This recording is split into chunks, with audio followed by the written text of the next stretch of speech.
Hello बच्चों, चलिए प्रश्न को पढ़ते हैं। जीवाणु गुणसूत्रों यानी कि क्रोमोसोम्स में न्यूक्लिक अम्ल पॉलीमर किस रूप में होता है। इस प्रश्न में हमें यह बताना है कि जीवाणु गुणसूत्रों में न्यूक्लिक अम्ल पॉलीमर किस रूप में होता है। पहला है वृत्ताकार डीएनए अणु, दूसरा है रैखिक डीएनए अणु, तीसरा है डीएनए और आरएनए अणु होता है और चौथा है रैखिक आरएनए अणु। तो आइए इस प्रश्न का जो है हल देखते हैं। सबसे पहले जो है इस प्रश्न में हम बात करेंगे मुख्य अवधारणा की। मुख्य अवधारणा की बात करते हैं तो इस प्रश्न में हमारे मुख्य अवधारणा जो है हो जाएगा यहाँ पे न्यूक्लिक अम्ल। तो अगर हम बात करें यहाँ पे कि न्यूक्लिक अम्ल क्या होते हैं, न्यूक्लिक अम्ल के जो है अंतर्गत हम बात करें तो यहाँ पे आते हैं डीएनए और आते हैं आरएनए और दूसरा जो आता है उसे कहते हैं आरएनए। और अगर हम बात करें डीएनए क्या होता है, इसका पूरा नाम होता है डीऑक्सी राइबोन्यूक्लिक अम्ल और आरएनए का होता है राइबोन्यूक्लिक अम्ल। तो यहाँ पे ये क्या होते हैं, न्यूक्लिक अम्ल होते हैं और जिनमें से जो डीएनए होता है एक आनुवंशिक पदार्थ होता है। क्या होता है, एक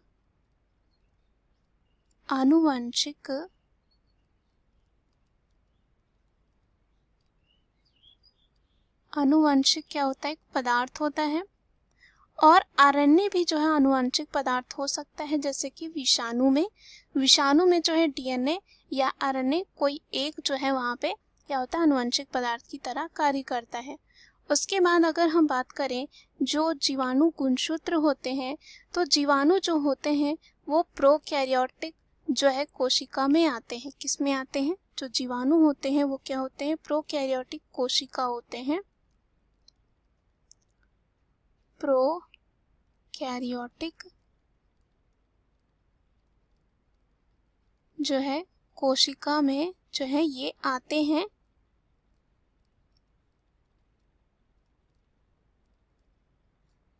और बात करें प्रोकैरियोटिक कोशिकाओं में जो है डीएनए केवल जो है एक ही गुणसूत्र का निर्माण करते हैं और स्वतंत्र रूप से जो है कहाँ होते हैं, कोशिका में पाया जाता है। कोशिका द्रव वहाँ पे स्थित होते हैं। लेकिन वही हम बात करें यूकैरियोटिक कोशिका में तो ये जो है दो या दो से अधिक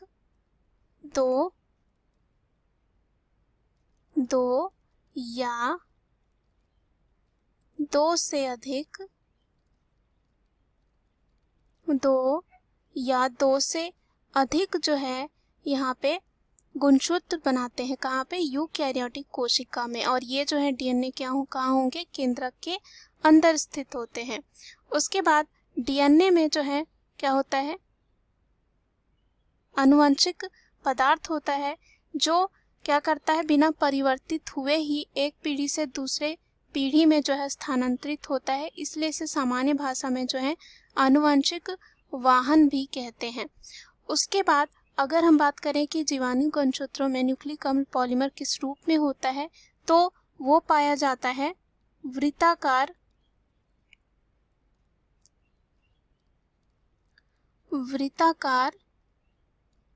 यानी कि वृत्त के आकार जैसा, यानी कि यहाँ पे क्या होगा, डीएनए क्या होगा, वृत्ताकार होगा।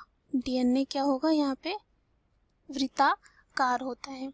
उसके बाद यहाँ पे जो डीएनए होते हैं रैखिक और क्या हो सकते हैं, वृत्ताकार हो सकते हैं। रैखिक की बात करें तो रैखिक संरचना में क्या होते हैं, जिसके दो सिरे होते हैं। लेकिन यहाँ पे अगर वृत्ताकार की बात करें तो यहाँ कोई भी जो है सिरा नहीं होता है। और ये मुख्यतः जो है कहाँ पाया जाता है, प्रोकैरियोटिक कोशिकाओं में।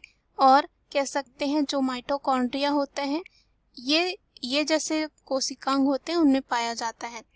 तो अगर हम विकल्प में चले तो पहला जो विकल्प दे रखा है वृत्ताकार डीएनए अणु, जो हमारे इस प्रश्न का क्या हो जाएगा, सही, क्योंकि जो जीवाणु गुणसूत्र में न्यूक्लिक अम्ल होता है पॉलीमर यानी कि बहुलक जो होते हैं वो वृत्ताकार डीएनए अणु के रूप में पाए जाते हैं और होता है।